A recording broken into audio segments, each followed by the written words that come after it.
I would say you have to shift your mindset. So you have to shift your mindset, as I say, from a coder to an orchestrator. The most valuable skill in the AI era is not coding, it is critical thinking, problem solving, and communication. So we need professionals who can identify a business problem, who can articulate that to an AI system.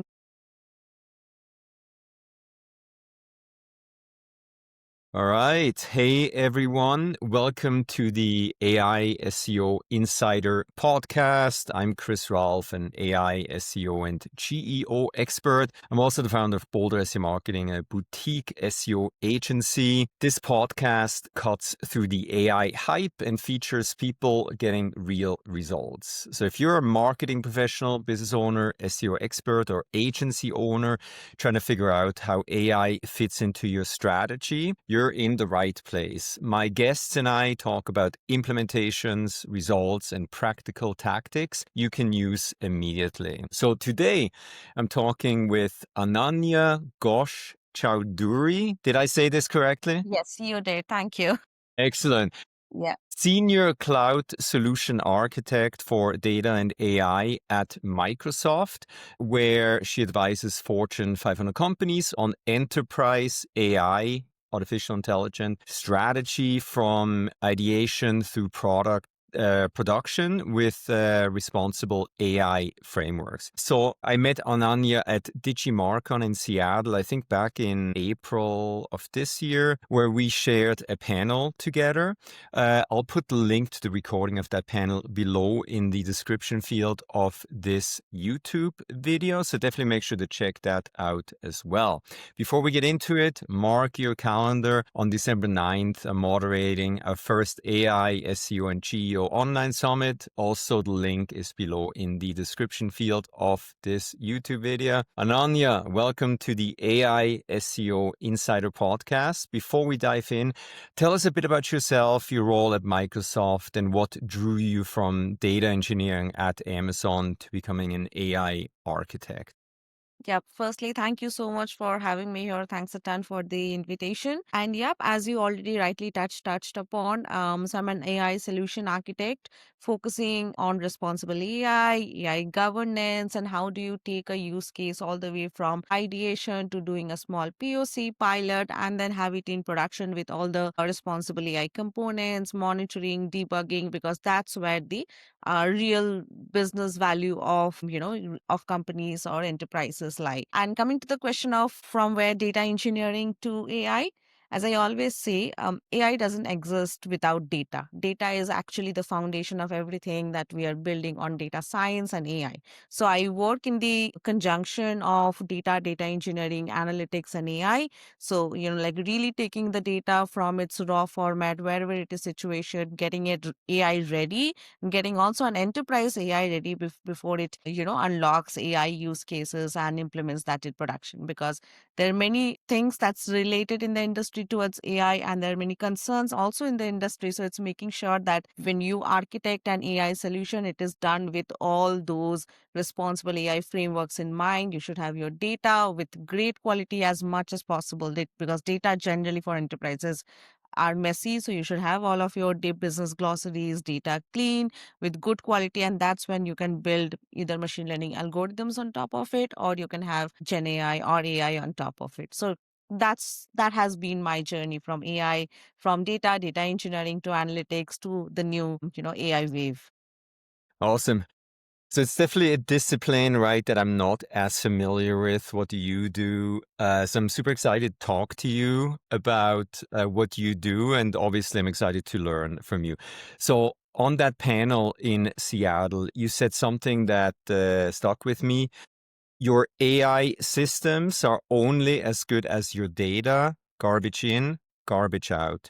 So my team and I, we work with small, mid-sized businesses who are rushing to implement AI tools without thinking about this. What's the first thing companies get wrong when they start building AI systems? So I think right now how the entire industry is shaping towards is I need to do something with AI. But then what that something is the question, right? Firstly, is your organization AI ready? Do you have all the right components before you can bring AI into your production use cases, right? We don't talk about any AI use cases before talking about responsible AI, because it is a joint responsibility, right? Any cloud provider that you're working with, any model provider that you're working with, is also your responsibility to understand how these models work and you implement it the right way.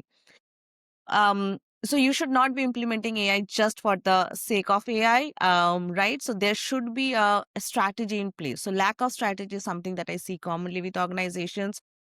Sometimes organizations have no clear goal of what is the problem that they're trying to solve with AI. Like, for example, are they trying to optimize customer service, automate inventory, or improve lead generation, and what is the business case that they want AI to solve? That is one.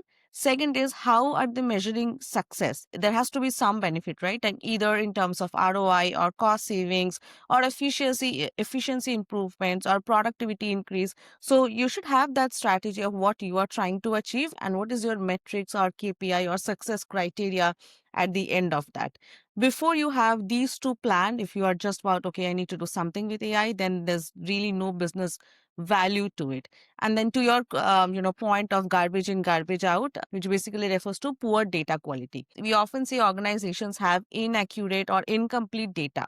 So if you train your AI models with data that has errors, missing values, or some outdated information, then of course your models will also be inaccurate, unreliable, and also might also potential to harmful predictions, which you do not want, right? So common things that we see at organizations is incomplete data, data silos. I mean, the data don't talk to each other, right? Marketing data sits at a different place, sales is in a different place, support in a different place. So that prevents AI from having a complete picture of your ecosystem. So without having a unified pane of glass for all of your data, it's very hard to find accurate patterns, trends. So that's the second point. Third point I would say is lack of governance. So you have data, let's say your data is of great quality, but you should also have clear policies, process, and also accountability for all of your data management. We should make sure that there's no duplicate data, because you might be actually paying double of because you just have, duplicate data. So these are some of the things that might impact your AI decisions for bias or for compliance. So these are the two things that you should be taking care of. First, have a good AI strategy. Next, also making sure that your data is ready for AI. Yeah, I think a lot of businesses are burning through a lot of cash on AI that they don't need. Let's talk about RAG. So you explained RAG, retrieval augmented generation, in a way in Seattle. That finally made sense to me. For my audience who may not know the term, can you break down in like simple terms why most businesses don't actually need to train an AI model on their data? Yes. So there are two things that happen. So these large language models or small language models, these language models that is available in today's date is already trained on a tons of data. Like they're trained on like humongous amounts of data. So that is where our traditional machine learning sometimes is not required. Like you don't need to build a model from scratch. You can at times use these pre-trained models. Now, how RAG works is it's basically a two-step process that happens behind the scene when you are, or let's say a search engine is trying to use an AI. The first step is retrieval. So when a user asks a question, the RAG system, it first searches through a vast knowledge base. It can be public websites, it could be industry databases, or your own internal documents, like whatever you set as the source of as the data sources for your RAG, and it goes and finds the most relevant information. The second step, which is augmented and generation. So the relevant information that you found in step one, that is then provided to the AI language model as context. Then the language model uses this information to generate a piece of natural sounding conversational answer and then gives you back to it. Like in previously, if you think of, just search, right? So if you search for like, weather today, it would give you weather results, but it would not actually give you the answer. It will not say, okay, today's weather in Seattle is so and so.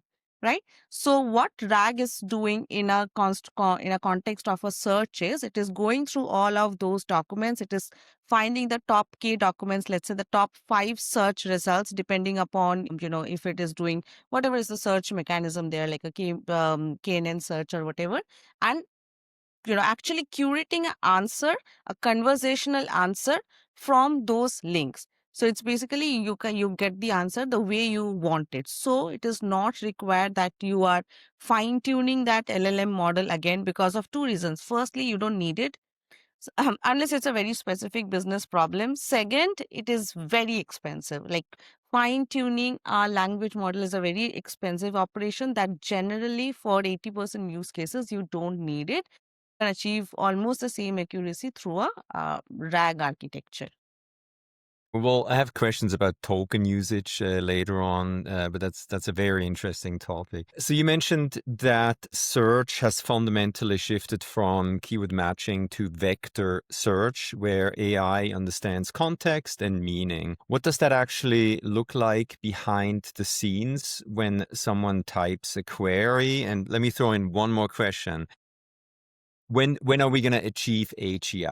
You can think about that and answer later if you want. But what does that look like behind the scenes when someone types a query? So when someone types a query, when a user types a query, that query is being transformed into a vector. It is translated into a vector.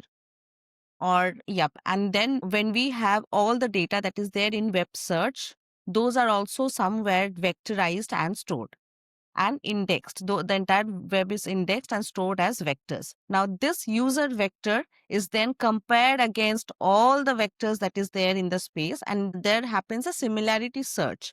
Then, from those top 5 results, the generation part happens. Like, let's say, like, if it was exact keyword search. For example, if you're doing a search starting a book, they will look for the exact word book, like the exact keyword match in the title, and it would give you results per that. But then the new way, which we call the vector search, is it understands the semantics meanings of your meaning. Like when you say starting a shop, it might also understand that, okay, you're starting a business, then you understand the semantics of it and maps the analogy of that context to this massive, huge vector database that it has, and gives you the result that is closest in meaning to that. So instead of just doing word by word matching, it is understanding your inherent meaning and giving you answers per that. And to your question of when will we achieve HEI, which is also termed as human equivalent intelligence, Yeah. I don't know.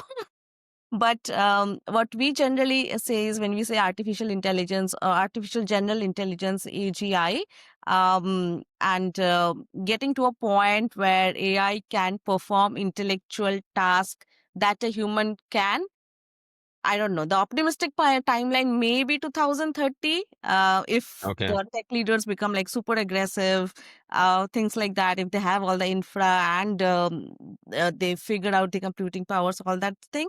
But I think realistic timeline is between 2040 and 2060. That I think is a realistic timeline. Like, let's say, yeah, like 20-30 years from now. Okay. Cool.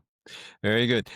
Back to the first, last question and then a follow-up question. So I've been talking about this shift for 2 years now, but hearing it from someone building Microsoft's AI infrastructure validates a lot of what I've been seeing. For a business owner creating content today, not an enterprise with a data team, just let's say a landscaper, law firm, HVAC company, right? The practical implication of context replacing keywords. Firstly, most of the views are my own Yeah, yeah, views. yeah. Yeah, so in my view, when we talk about small businesses, and so there's a term in the industry which says like the death of keyword stuffing, which basically means if you are doing keyword search, like keyword stuffing, that makes your content read unnaturally, it might frustrate your customer. So there are some of the implications of that, the entire reason behind the death of keyword stuffing, right? Now, what the new way of doing thing is deeper understanding of your customer intent. And why do you need to know your customers? Because let's say your customers are searching for how do you start a coffee shop, right?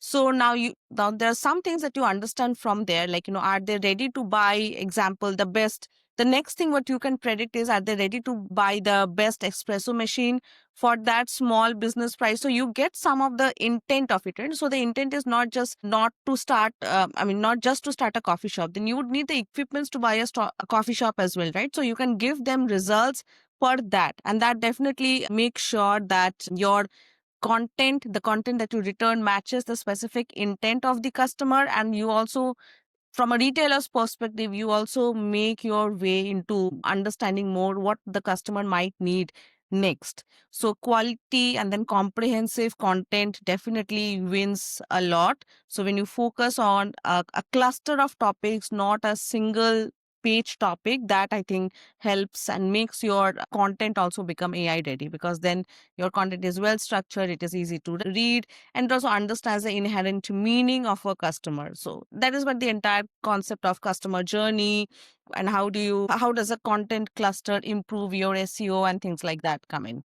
Yeah, I think when I speak at conferences, I see other SEO agency people Hmm. talk about this. I think a lot of people are still stuck in, the way SEO was being done in 2019 or 20. Things are changing dramatically, and I think AI obviously is an accelerator on with this change, right? So on the panel, you spend real time on responsible AI frameworks, content moderation, jailbreak prevention, safety guardrails.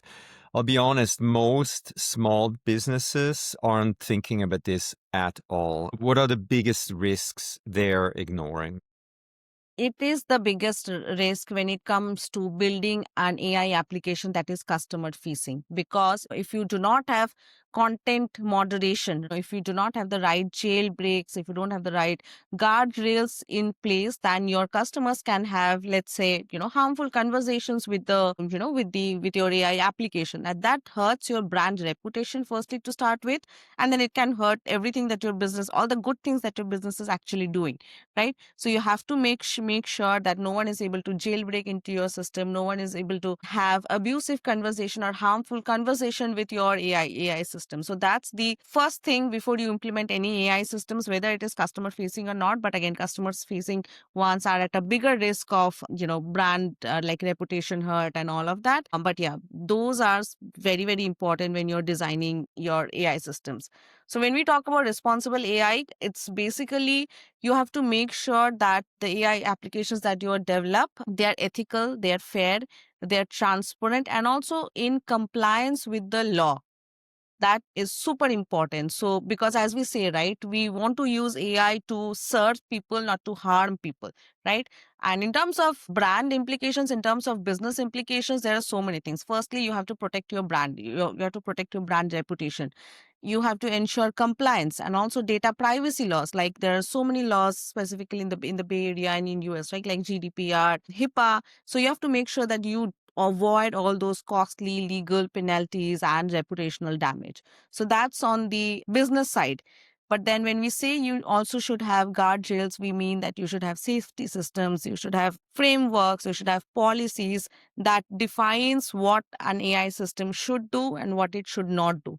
For example, if a person has suicidal tendency or something, right, and he is coming to AI and trying to talk, hey, I feel so and so, it should give it advice to do against it, right? It should give ethical advice. So you need to make sure that your AI system is not genetic, that is it's not generating anything that is harmful or that is biased or that is even off topic. Stick to the topic, right? You cannot talk about everything else. Then again, simple use rules, right? That never share customer passwords. Like even if the customer is asking that over a chat, right? Because there are ways of how you actually want your password. So these are the like easy ones. But then again, there are so many bad things that happens these days. Yeah. Like we have prompt injections, we have jailbreaks in which people try to block some malicious user inputs, and we need to make sure that we are saving our businesses and our AI systems from those. Like, for example, if someone is having like, instead of asking, how do I build a bomb, right? A user might frame it as a request to write a fictional story about a creator who creates a homemade explosive, something, right? But you need to make sure that you understand the content, that this is a harmful conversation. This is not what I should be answering, and stop it right there. So your AI system should not bypass all of your safety guardrails or the content filters that you set for your model. For creative purposes, it's great. Like, I want to open a new coffee shop by the Alki Beach in Seattle. Help me with the marketing contents of that. Good, great, amazing. So we always say any AI system that you're developing, make sure you have responsible AI principles. You should have multi-layered security and always a human in the loop oversight whenever your AI is making any critical decisions. So the human in the loop component is very important.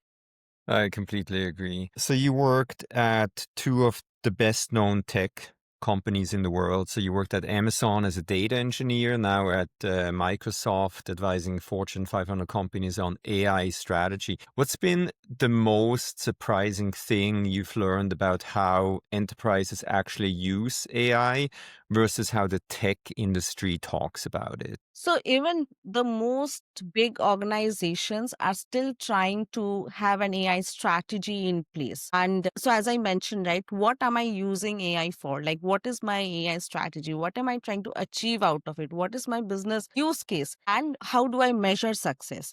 So there is still a lot of education that's required in the industry around that. For business leaders, for C-suite folks, do they have the right tools and frameworks in hand to take AI into their boardroom conversations, right? So that's something that most organizations are still struggling with. But when it comes to having a vision, I think most companies do have a vision. That's what they would talk outside. But at the core of it, there is still a lot of work to be done to define that AI strategy, that first use case to take to production, and then have follow up in production use cases. So there's still a little bit of catching up going on.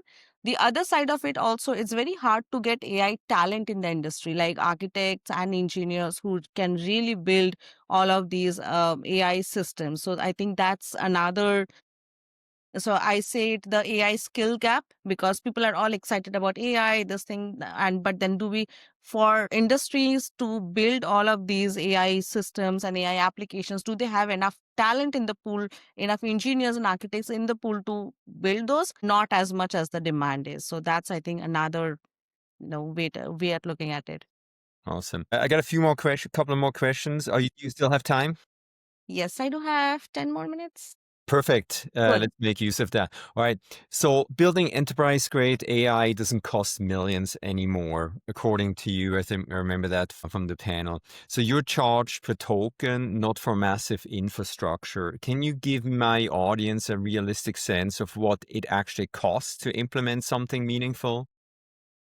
Firstly, it depends upon your data volume, right? So the models itself are not as pricey, right? For example, if you take a GPT-5 model or something, I don't remember the exact price on top of mind, but then those are charged per thousand tokens, like input tokens, output tokens, and things like that. So the charge of the model is not as big. I think your data is your business differentiator, right? Because you would want your AI systems to be grounded to some, databases or something.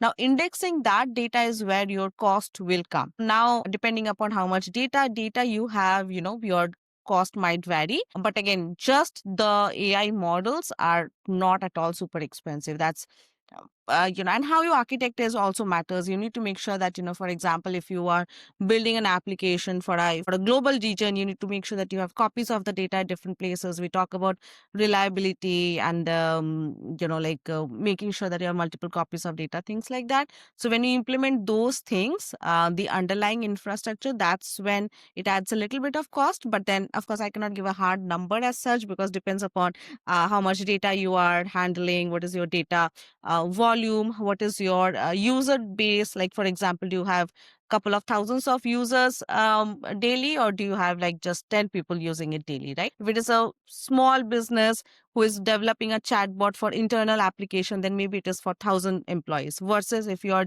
developing a application for your entire customer base, then of course, then that's more people and more tokens that you're looking at. So depending upon how big your implementation is, your cost would value. But again, the models itself are not as expensive. And again, you don't have to train them from scratch because these are already pre-trained models. Awesome. All right, last one before I let you go.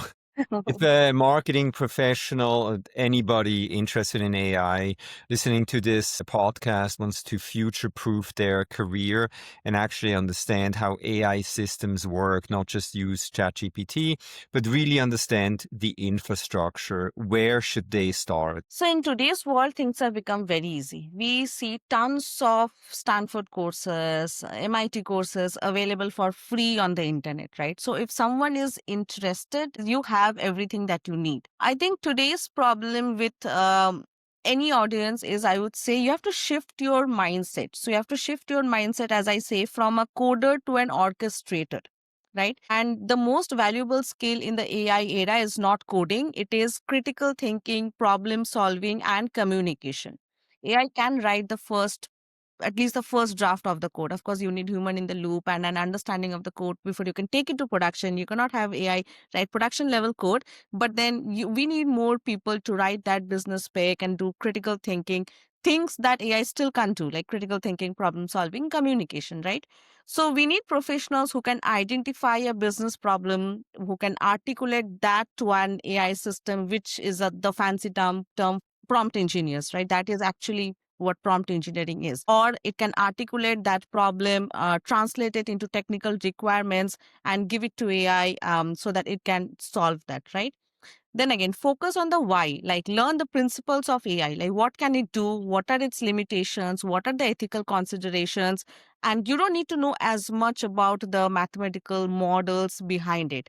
Of course, if you understand transformer architecture, if it is the basics of the pre-trained models, great. Like attention is all you seek is one of the research papers where it all started from, back in the day in 2008. So if you are interested in learning how these models work in the back end, do that, read those basic, the foundation principles. Otherwise, make sure that you understand which use case to start. Pick a small use case, like let's say in marketing, use AI to generate some first drafts of your emails, like let's say your email campaigns, your blog outlines, helping your team with their creative strategy. On the sales side, maybe use AI to summarize all of your long meeting notes or analyze CRM data to find the best leads. On the operation sides, you can use AI to automate some of your data entry or to categorize your customer support tickets. So pick a use case, know how to use AI with the right tools and technologies, know how to shift your company's cultures to become a more data literate culture, like understanding data quality, advocating for clean data. And then, of course, as I say, continuous learning is always a thing, right? And also hands on experimentation. It's one thing about talking about AI, but if you really want to understand how it works, you need to start playing with it, right? ChatGPT is a great place to start, but then that is too basic. There are so many AI tools available in the industry right now. So build a small workflow and go from there. Build on top of it. Add tools, build agentic systems, multi-agent systems, so many things. Yeah, like I think it starts with curiosity. If you want to learn, there are so many things and so many free resources that actually you can run. We could continue for hours. We don't have time. And Anya, this has been incredibly valuable. I really appreciate you coming on the show here. Where can people find you and learn more about your work at Microsoft if they want to dig deeper into AI architecture and Yes. responsible So AI? I'll leave a link to my LinkedIn. I think I'm pretty popular on LinkedIn, and I advise often on how to interview for these cloud type of roles, and also in generally about how to architect your AI systems, because that is what the need of the hour is. Everyone wants to do AI, as you said, but then starting with the right use case, doing it the right way is super important. So yeah, you'll find me on LinkedIn. Perfect. I'll put the link to your LinkedIn below in the description field. Ananya, really appreciate you taking the time. Thanks so much for being on the AI SEO Insider podcast. Again, Chris Raulf here, AI SEO expert. We'll see you next time. Thank you. Bye. Bye.